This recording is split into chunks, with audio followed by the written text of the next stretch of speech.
பொருளோடு புகழைத் தந்து போற்றிடும் வாழ்வைத் தந்து வருங்காலம் அனைத்தும் செல்வம் வரும் காலம் ஆக்கி வைத்து பெருமைகள் வழங்க வேண்டும், பேரருள் கூட்ட வேண்டும்.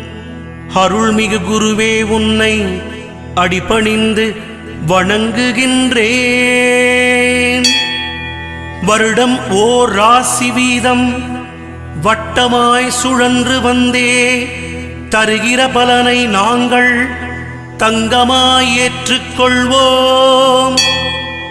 வருகிற நாட்களெல்லாம் வசந்தமாய் மாறுதற்கே அருள் தரும் உனது பார்வை அனுதினம் எமக்கு வேண்டும். குருவே, நீ பார்த்தால் போதும் கோடியாய் நன்மை சேரும்.